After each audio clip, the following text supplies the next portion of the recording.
Hi there, welcome to Soundpaint, welcome to Vivaldi's solo violin. Now, before we begin this video, let me just briefly mention that we have two different videos going through this library. In this video here, we're going to go deep into the philosophy behind the library. This took me over 3 years to create, so there's an enormous amount of thinking and background that I would love to tell you about. We're also going to go into a composition I've made in this video. It's a demo, has many different styles of music in it. We're going to explore what the modern Baroque could be together. And everything you're hearing is made with Soundpaint exclusively, but I'm also using some other Soundpaint libraries that we'll cover in this video as well briefly. But if you just want a raw walkthrough, no bullshit, no like intro, no philosophy, then we have another video for that as well, where we're just rawly gonna go through every single articulations. So depending on your taste, depending on your flavor, you can choose whatever you like.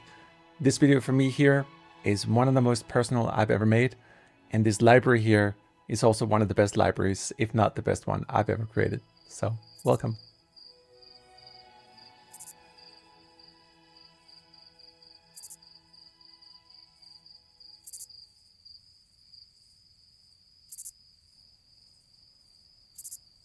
Crickets.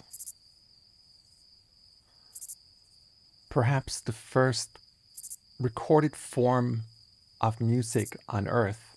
Crickets have been around for over 250 million years, rubbing their wings together in serenade and territorial disputes, or whatever goes on in cricket world. But there's a cadence, there's a rhythm, there's a pitch. It's a form of music, if you will.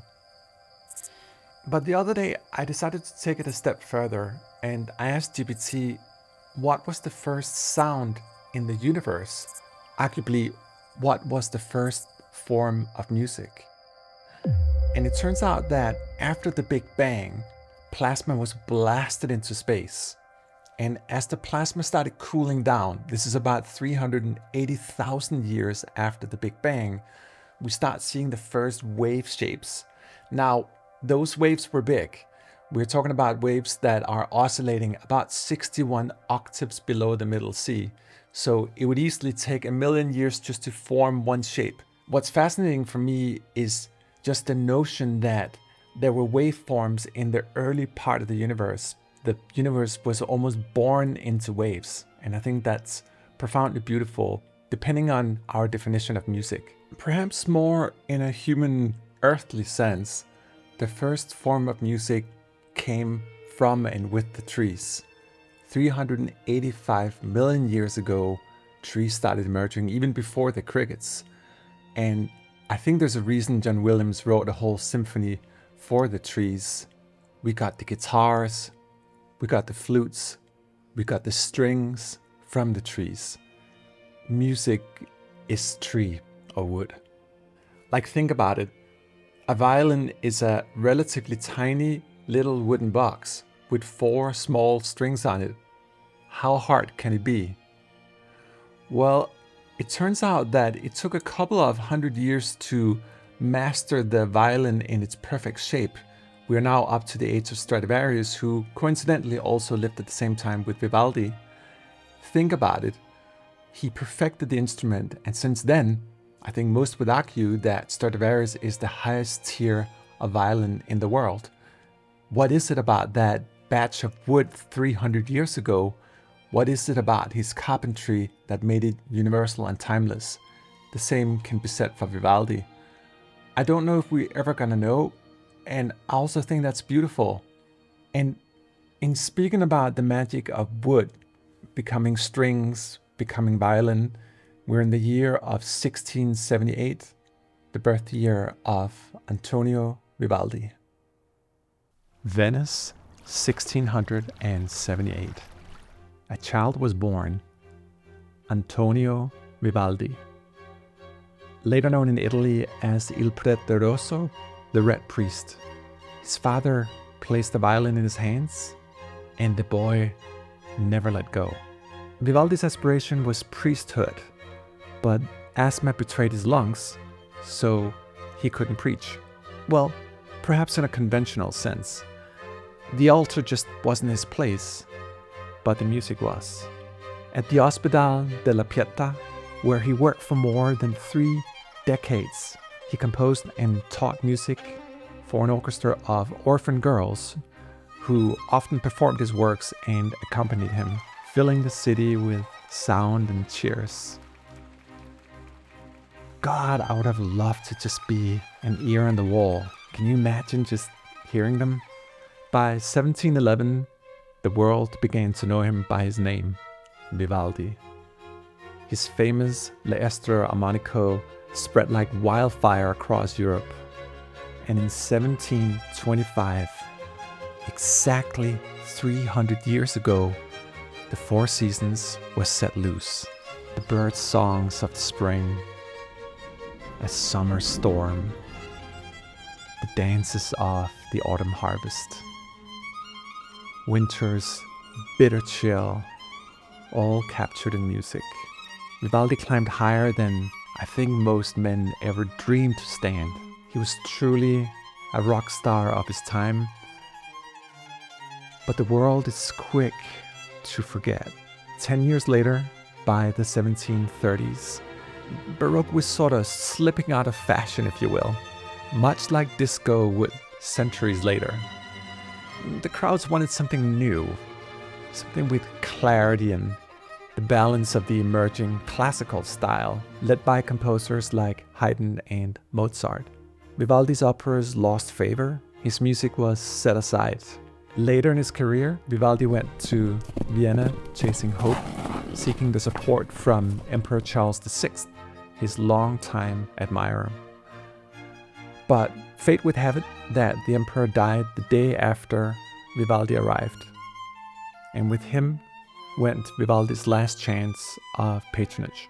In 1741, Antonio Vivaldi died in relatively poorness and alone, 63 years old, buried in a modest grave without monument or fanfare. His music simply slipping into silence. And could you imagine? Even the four seasons faded into total silence. 2 centuries had to pass by before his music would resurface again. In the early 20th century, scholars would uncover Vivaldi's forgotten manuscripts in Turin and later in monasteries. But it was truly Louis Kaufmann's landmark 1950s LP, adequately named The Four Seasons, that truly brought Vivaldi back into the mainstream spotlight, spreading his music to hundreds of millions and igniting the modern revival of the Baroque. Thank you, Max Richter. The Four Seasons returned and rose to take place amongst the most played works in all of classical music. Vivaldi's popularity has only been growing, daily performed in concert halls across the world and heard by hundreds of millions every year. Commercials, movies, we've heard it all. But what is it about his music that is so timeless? I almost find that life cheated death, in the sense that Vivaldi was completely forgotten after his death. But not even 200 years of cricket-like silence could hold his genius shut. Today, The Four Seasons stands as one of the most timeless records of brilliance in the lore of classical music. To my ears, it is as fresh now as it was 300 years ago. Personally, I caught the Vivaldi bug about 5 years ago. It began with listening to The Four Seasons every single morning for 3 years straight. So my playlist shows me, embarrassingly, that I have played The Four Seasons over 1,000 times, particularly the pieces written in minor, which are just so near and dear to me. But I did it to get Vivaldi deeply permutated into my musical DNA. I don't have a formal music education, so for me, it's about truly understanding something at a deep emotional level, if you will. So I truly understand his way of writing, the master's tools, if you will. Like the way he moves, the motions of the orchestra, his gestures and ornaments. He's like a fine carpenter, always with little tiny beautiful details. It took a while to truly understand, like, what are these master's tools? The flowing ostinatos, the vibrant arpeggiations, all the melodic figures and chord inversions going on, it's also perfect. It's like a advanced puzzle that just matches almost no matter what you do to it. It always sits together when you have these tools and you combine them together. It's profoundly beautiful. Never mind the genius in his melodic writing. Truly a virtuoso in all regards, and to my ears, completely timeless. I hear the future every time I hear Vivaldi. So I thought to myself, what if I could build a tool, a piece of software that would offer me all the master's tools at my disposal? So perhaps I, for a split second, or maybe more, could feel like what it's like to be a complete virtuoso in all these regards, from arpeggiations to ostinatos to all the secret little sauces he used for his ornamental writing. And I can only emphasize this is the hardest thing I've ever done in my life. It's also the most rewarding, and a little bit of me is scared shitless because I feel in a way I've created a tool that is better than myself.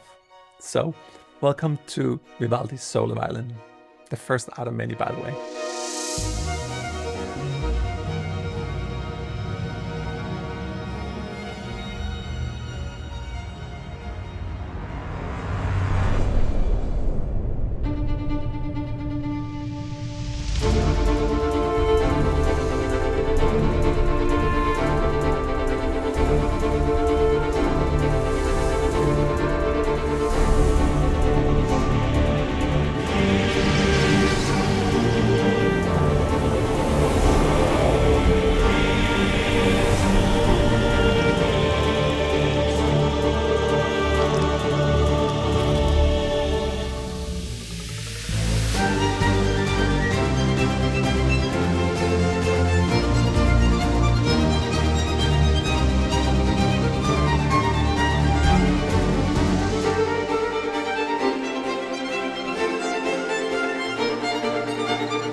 So that's the demo for Vivaldi's solo violin. It's exclusively written in Soundpaint. I'm not using anything else. And of course, with a predominant emphasis on the solo violin. Now, at times, it kind of sounds like there's ensemble violins going on. And a part of that relates to the fact that we have 8 different microphones in the library. We have 4 hole-based microphones and also with different brands of microphones. And then we have 4 different spot mics. The idea here is not only to offer different microphone perspectives, but they're so rich on color that you literally can create your own ensembles or chamber ensembles out of them. I'll show you what I mean. For example, if I just load something as simple as a pizzicato and show you the different microphone positions, you'll immediately understand how different it sounds.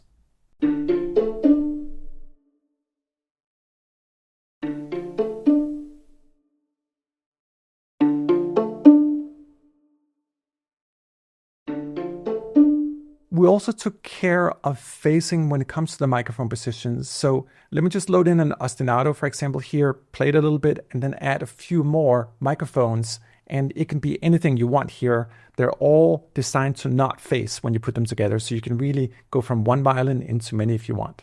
Let's take the rear here.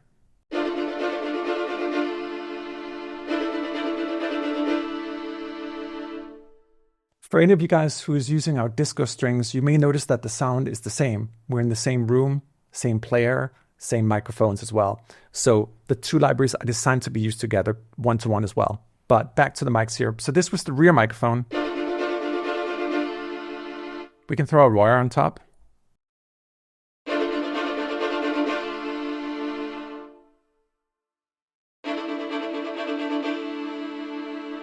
We can take like 2 spots, for example. Let's go like hard right and hard left on these.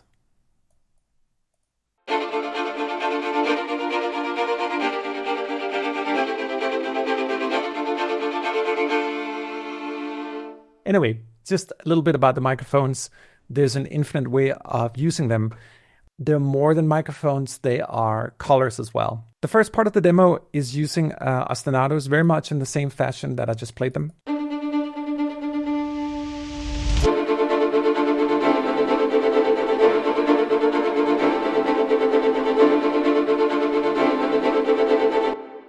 And that was just to create an ensemble behind the solo violin. So once the virtuoso violin comes in, it really glues well. And I can't say that this is exact science on our behalf. It's simply just worked out that way, that you can actually play the same solo violin as ensembles with all the different microphones and then add the solo violin on top. And you can hear here, it's not because it's the most precise playing here, but it works in context. Once you add a few things to the mix here, the ostinatos just blend in and become real.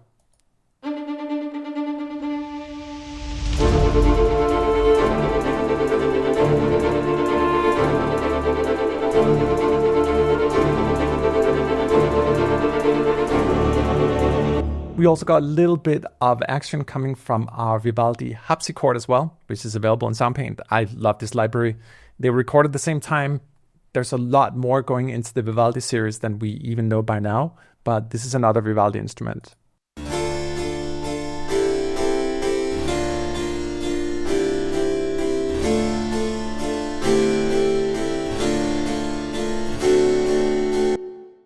We have a few of the Clare woodwinds on top, playing legato articulations.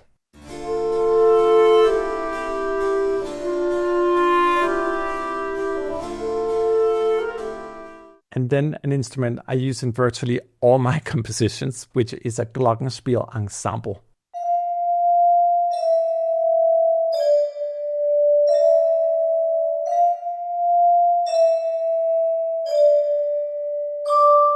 And if we zoom in here on the sequence, we'll notice that none of the notes here are on the grid. I never play on the grid unless I have to. I think it's in certain ways a way that the DAW is removing me from the music by always being on the grid. So even if you look here at the harpsichord, you'll notice here that all the notes here are played in hand and nothing is truly like super quantized to the grid. If you zoom in here even further, we'll notice a lot of sloppiness. Well, I think it's the beauty, it's the imperfection. So if you ever want your composition to sound alive, just get off the grid. And then we have this part of the demo.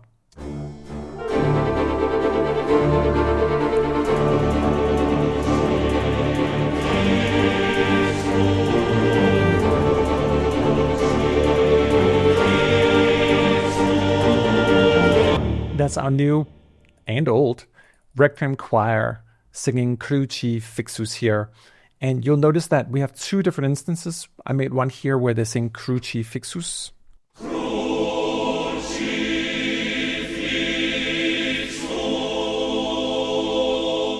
But I wanted a little more control of the last part of that phrase. So I made another instance here and used the offset here to go into the sound. So it's not Cruci Fixus, it's just... So we just get the fixus on the end, and in combination we get this.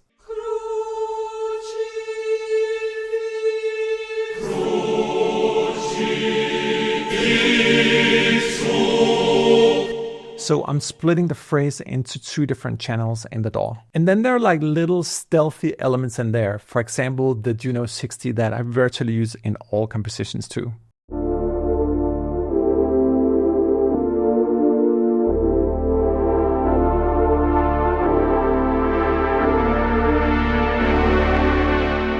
And then we get to this next part of the demo, which is a little more elaborate when it comes to that virtuoso style of solo violin. Check this out.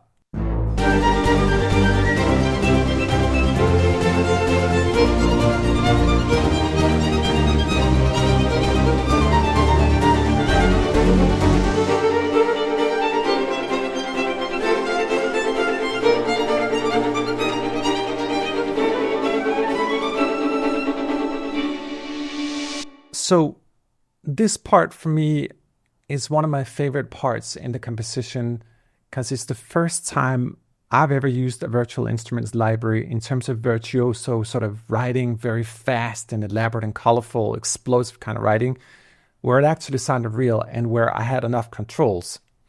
We'll notice for this particular section here that we have 6 different channels playing different kind of fragments. If we just listen to the first ones here.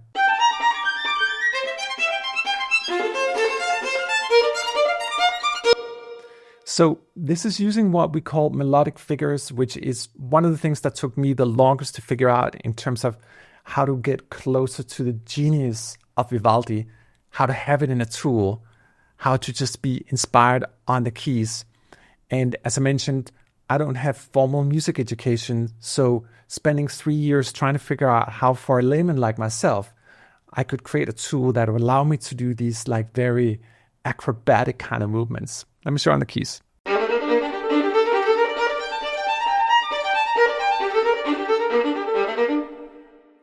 You may notice that it's playing a couple of different notes when I touch the keys. The idea here is that we have all the major chords, all the major keys that Vivaldi ever used in these chord inversions, meaning that as we play up the notes, we're in the same scale, but we keep going up and adding notes from that scale to itself. So you can do these beautiful things, even playing them in opposition of each other. And right now we're moving upwards, but it's cool that we can play that motion even though it's designed to go upwards, the note is going up. But we can play backwards, we can come down while it's playing up. I just think that's the sweetest thing. I don't have to think just about up and down. I can go up when I'm going down or down when I'm going up or just whatever I want. Again, we were just going up right now in terms of melodic writing, but we can also come down. And we can come up while going down. And if you're familiar with the key switch system in Soundpaint, we can add as many key switches as we want at the same time. So right now we're going to play up and down on every single key at the same time, sounding like this.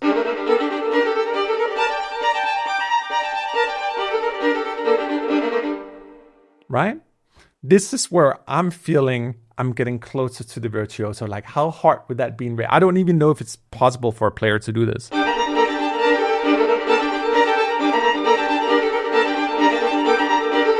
If you notice here in the key switches, you'll notice that it says FIG for figure and then add 9, which is the specific scale that we're in right now. we're in G, we're going up, or we're in G going down here on key switch 4. We can also try to switch it, for example, to the key of A. It's still at 9 here, but I'm going to play it in the key of A.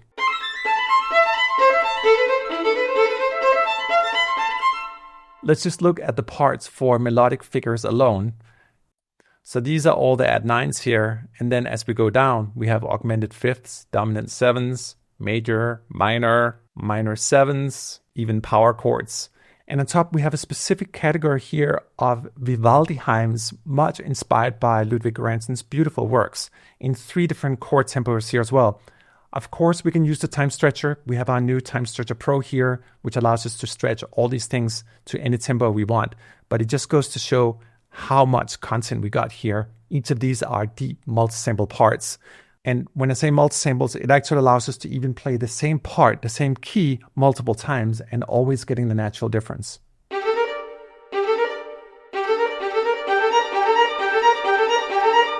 Here's another example of melodic figures as well. In this case here, we're playing major G up with the 𝒯roels mics.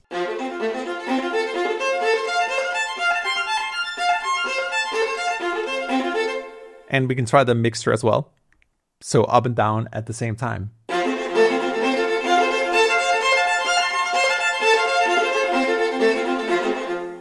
One of the sweet spots in the library for me is when we combine different articulations, so arpeggiations, melodic figures, legatos, and ostinatos together.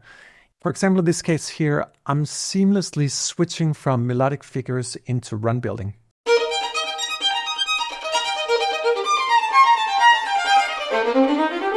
Now, let's start to listen to this segment again.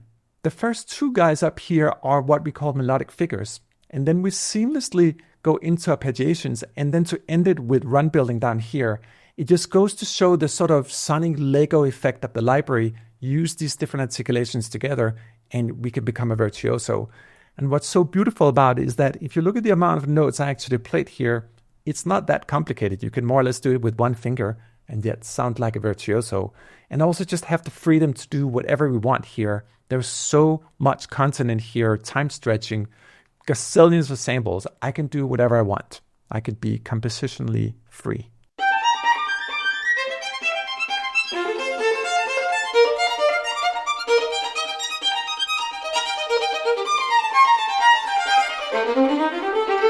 So we've been looking at the melodic figures, to which there are many, many more, and I highly encourage you to watch the other video where I'm going deeper into those as well. But for now, let me just switch over to the arpeggiations, which is the third part here of this little section.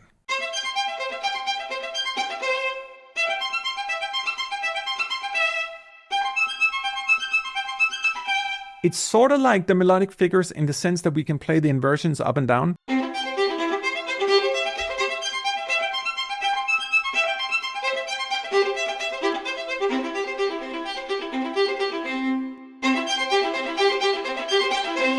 Did you hear that little vibrato in the end? These sessions took an enormous amount of time because it wasn't just like, hey, just play some arpeggiations. It's like, no, give me a little bit of vibrato in the end. That one. It's just those small things, when you have thousands of them, tens of thousands in this case, it means so much to the music. Those small attention to details do pay off later down the line. So that's one example of an arpeggiation. Also had one here, I believe, on the 4th guy here. Played polyphonically as well.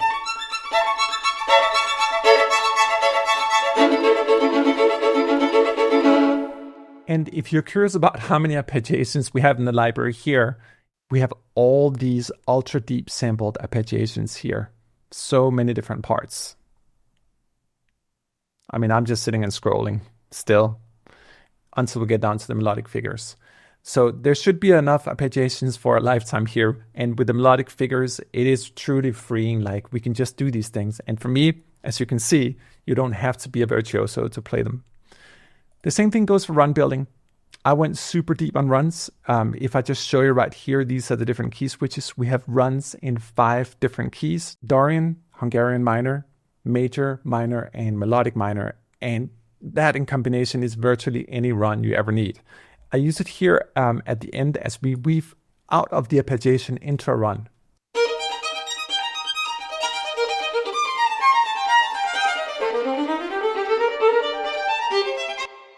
Isn't it cool? Like, we can't really hear that we're switching articulations because they were just designed to work together that way. If I play with the runs here, for example,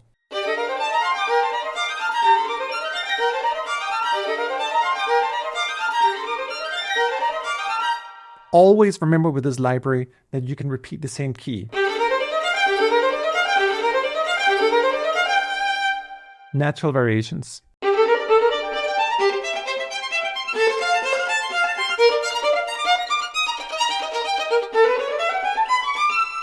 So this one is interesting.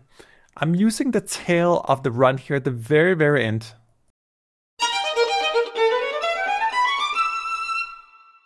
So like,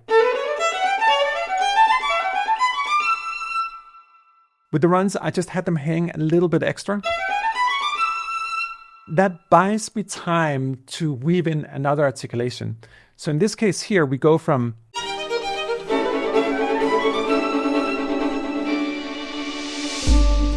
so I'm taking the tail end of the run where it's sustained, and then I'm combining that with a marcato as well.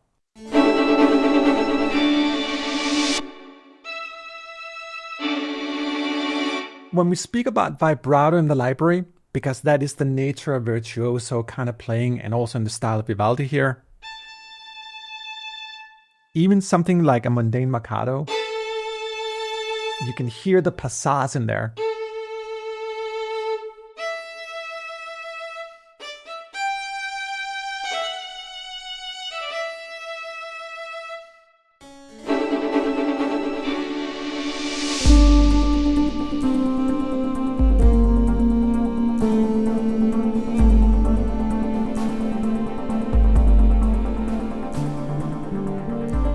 We have this very sort of smooth, jazzy part of the demo here. And for this one, I'm using the flottandos that also comes with the library. Flottando isn't necessarily your typical like Vivaldi articulation, but for me, this library is all about encapsulating emotion. So while we can do all the virtuoso things, and that's the highlight of the library, we also have beautiful sort of almost contrasty in opposition type of articulations. For example, flottando sustains here, just very fragile, especially on a solo violin.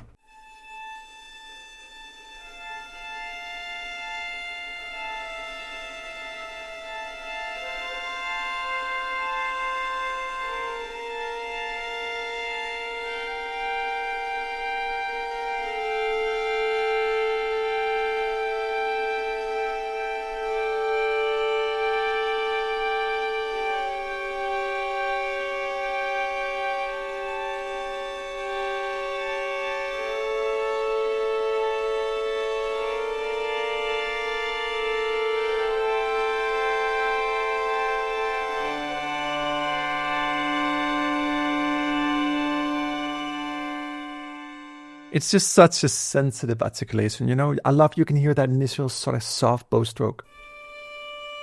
And sometimes it's fragile. And I can hear the rosin too. Try to listen for it.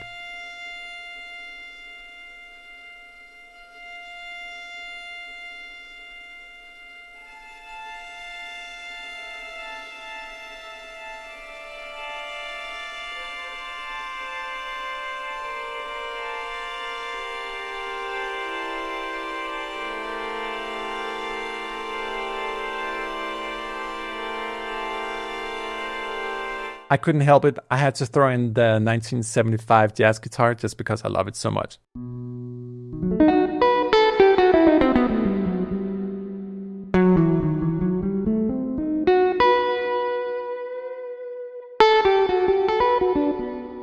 If we look at this one as well, you will notice that it's all played in hand.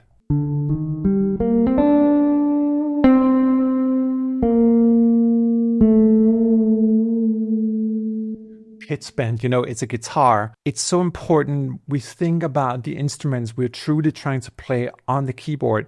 This is a guitar, so you want to be pitch bending.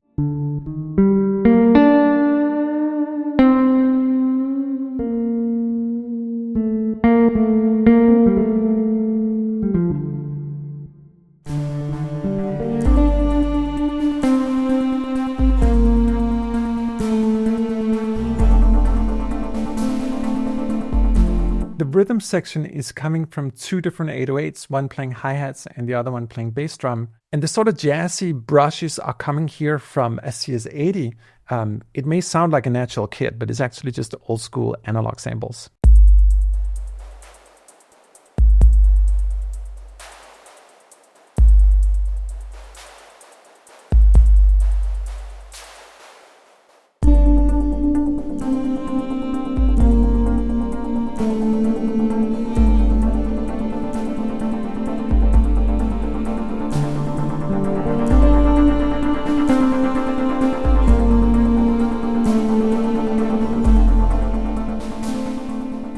I'm also supplementing a little bit, just because it's Soundpaint and I can, with not just the CS80 for the noises, but also an ARC 2600 here for some of the synthesizers.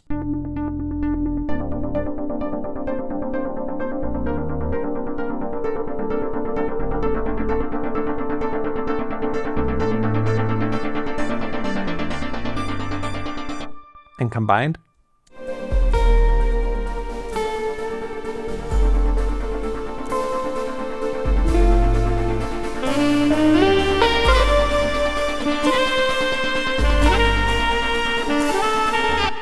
and then I was like, well, we're obviously in like smooth jazz Vivaldi territory here. I'm gonna have to throw in like a saxophone. This is our 1980s Spectralia sax.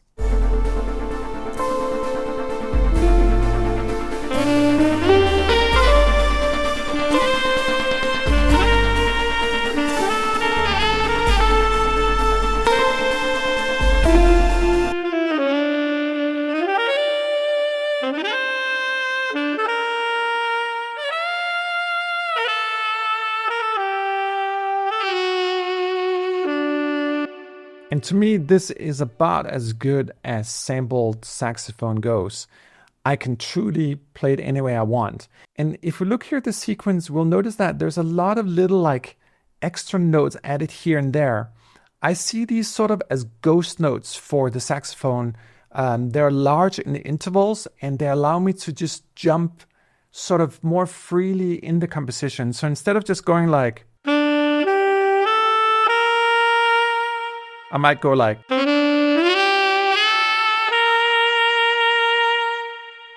and these little sort of ghost notes, if you do them at larger intervals, like,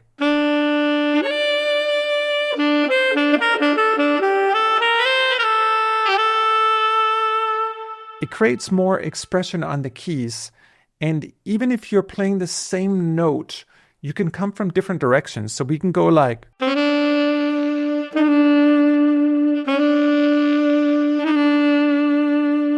I like to use these even if they're not always in the key of the melody, just these super little like,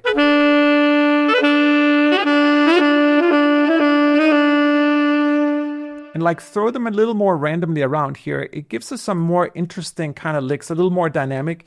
Maybe it's because we're emulating the true nature of human imperfection. You know, sometimes you won't hit it completely right. Like, that's sort of the beauty of it.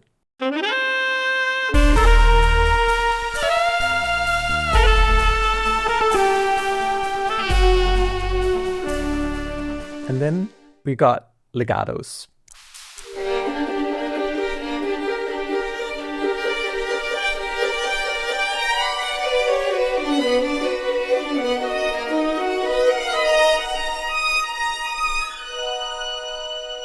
And are you noticing those little flicker motions as well?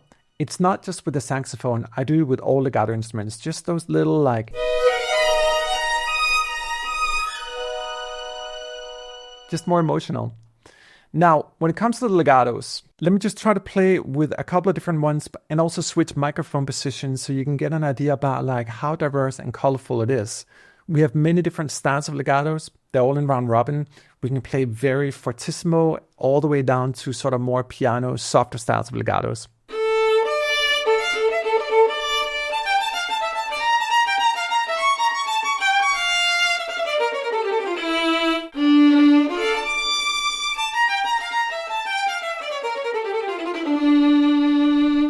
Very fast, strong, kind of nimble style. This is another strong one on the Neumann mics.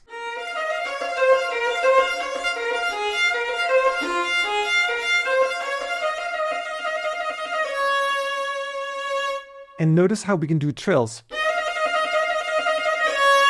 That's because we have so many variations in the legatos, allowing us to not just play typical legatos. I think one of the largest challenges with orchestral libraries in the previous generation is that we could never play the same key twice. We have rebowing in the library as well.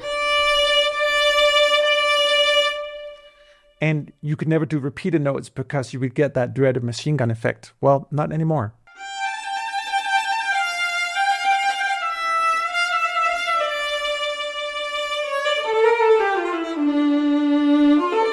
Here's a little bit of a softer legato on the XY mics.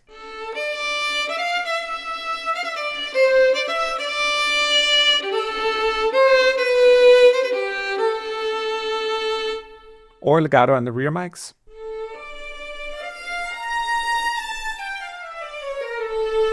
I love the rears. The room we're using is a completely wooden studio, and you would imagine normally with rear mics, it's like we don't use them so often. But in this case, because of the size of the room, I love the rears here. They're very like sweet in the mix.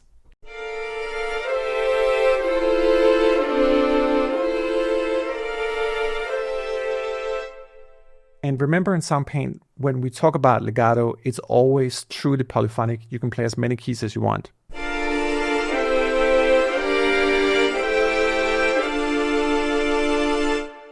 I think most people would have a hard time saying like, oh, that's the same violin playing multiple notes. This is where I say, even without using different mics, though it certainly helps, you can truly play ensembles, even just within a single articulation like this.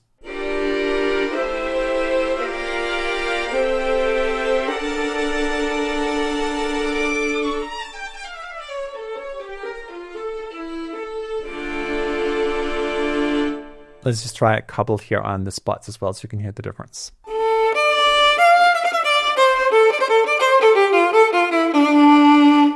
Almost has like a little bit of a fiddle-like quality to it. Let me try here on spot 2.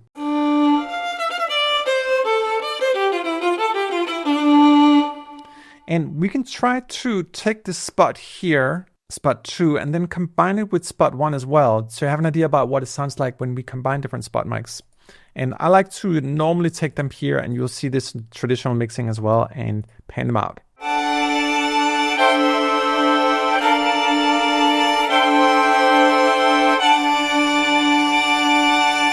So cute. Let me take one here that's a little bit stronger. Let's combine like 3 and 4 and maybe throw in like a room mic as well. It's kind of wild to even think that we have 3 different legato patches that are all completely polyphonic.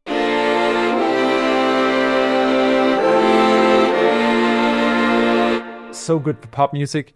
When I think about the violin, which pretty much stopped developing around the time of Stradivarius, like I still think most people would say that's the perfection. It's really been with us for 300 years in its perfect condition, and it's gonna last another 1,000.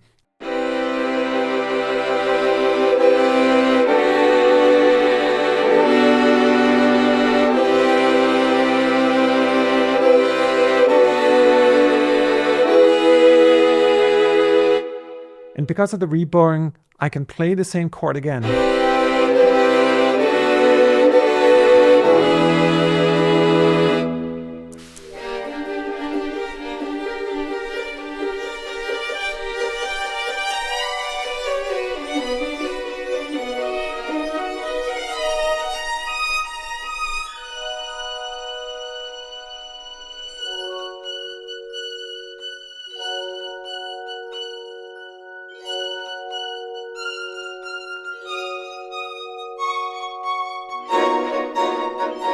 This is using an ostinato, and if we examine the sequence a little more here, we'll notice that it's relatively simple, and in the same notion again, I'm playing the instrument both as a virtuoso solo instrument and then all of a sudden breaking it into an ensemble within one patch.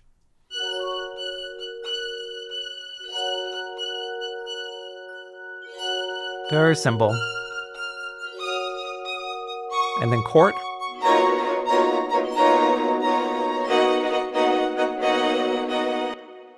Now, this is using an ostinato in the library, to which we have many different ones, and I kind of want to show you just a few of them in terms of how deep they go and how many different ways we can use them.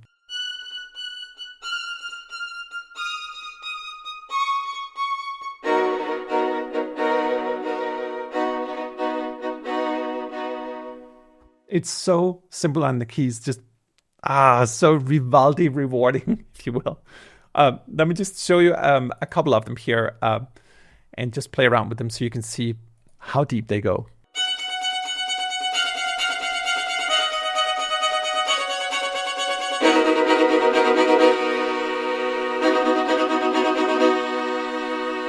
Classic Vivaldi right here. This is the Four Seasons.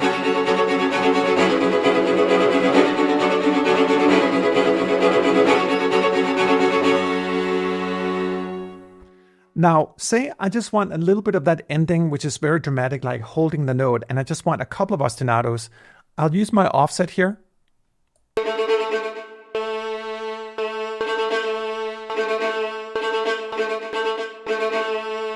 So right now we have like da-ka-da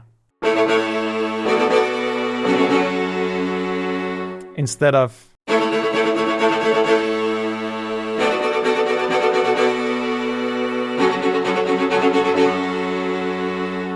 so offset allows me to go into the sound and just take out a segment of the ostinato that I like. We'll also notice that when we play the same key again, always different.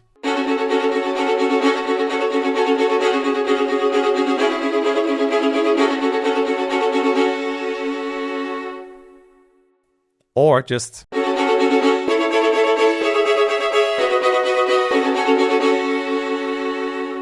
now, that's just one ostinato used in a couple of different ways. Let me try on a few more here.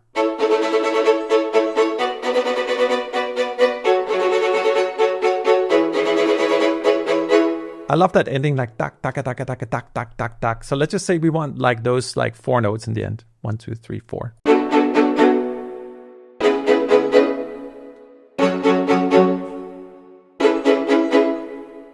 You see what I mean when I talk about disco strings and how the libraries go together? If you know our disco strings, it's that sound. This is just more of it. Let's try another ostinato here.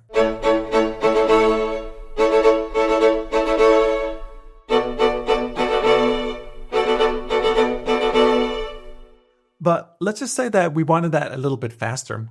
Going to time here, which is an updated algorithm here for high resolution time stretching. Let's say we want to go like 25% faster.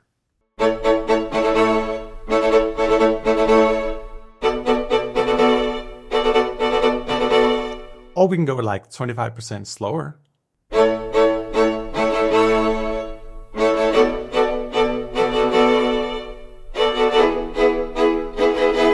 We don't always have to play the phrase in its entirety. Sometimes I like to use them in different ways. So let's just take the speed up here and make some offset magic.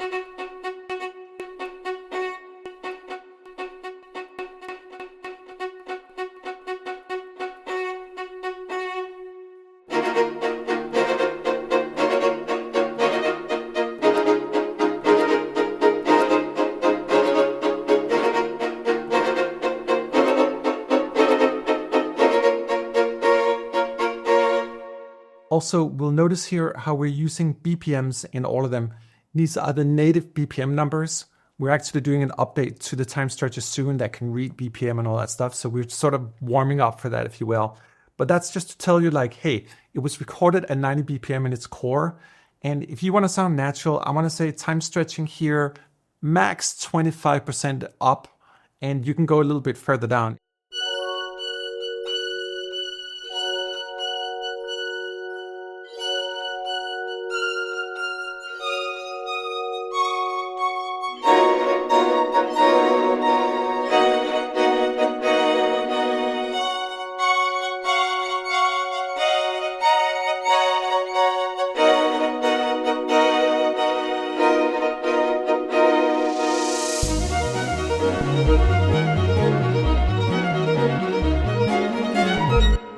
I love this part here. This is using our Vivaldi hymns, and you'll notice in the library that we have a lot of sound labs and different ways of using these articulations in more sort of unique, creative ways.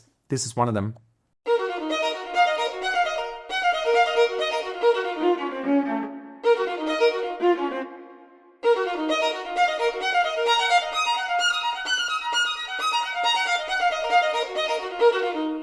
And combined, we can do these very sort of turbulent articulations.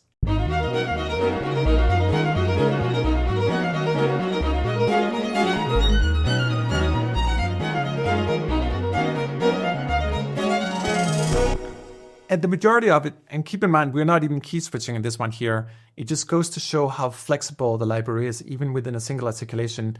Now, if we take a look at this specific sequence here, we'll notice that I'm completely randomly switching key switches while I'm playing on the keyboard here. So it sounds like... And that's just me like alternating key switches while I'm trying to play something on the keys.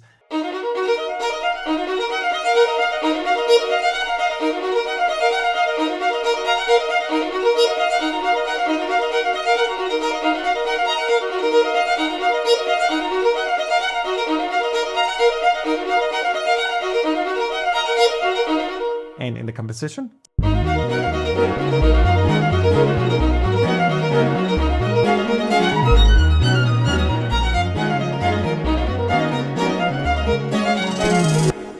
Now, there's a few other things playing here. I remember I used the guitar ensembles here from Age as well. I think it's so pretty.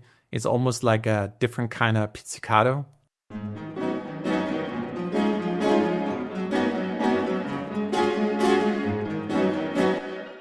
Like one wouldn't really notice it, and then a little bit of a CS8 here.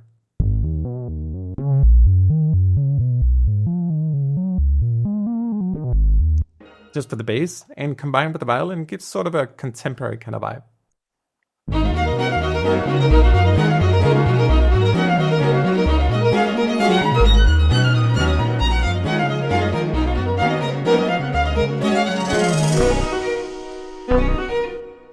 This is using the Vivaldi high melodic figure.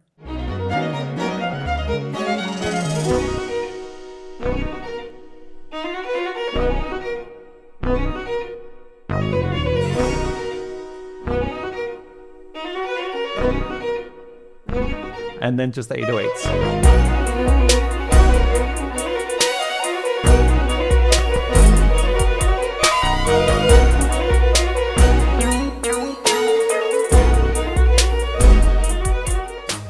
And then towards the end of the demo, we get this.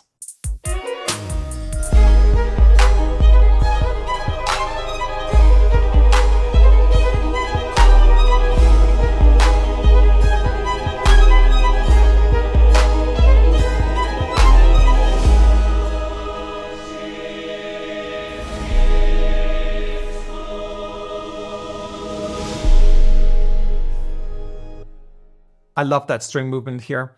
It's using melodic figures as well. And we can notice here that it's not particularly difficult to play it, though it sounds difficult when we hear it.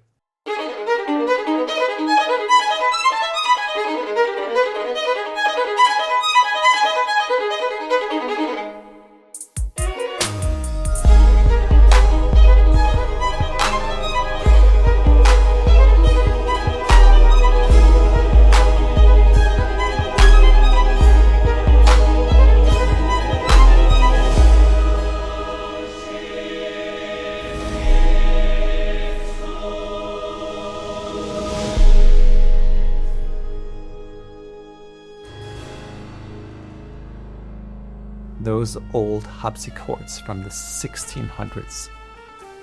I just wanted to explore in this demo what would happen if we mix contemporary with old components. We have old vintage synthesizers, we have strings that are hundreds of years old, harpsichords as well, but also mix it up with completely contemporary elements. And if you take something like an 808 and something like Vivaldi's solo violin, in my ears, we're exploring the fringes of the modern Baroque.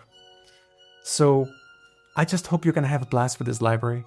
It's one of my most personal creations. It's going to live in my template till the day I pass, I think.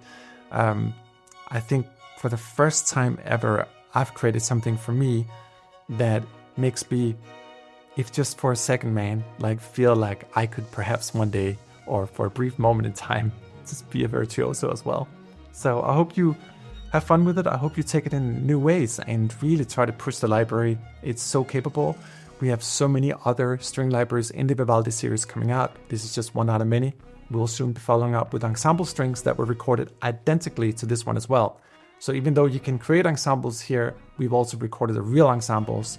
We have more disco strings coming out. We have cellos coming out, violas, basses, the whole thing, as we gradually build this massive catalog of modern Baroque instruments. And most importantly, just thank you.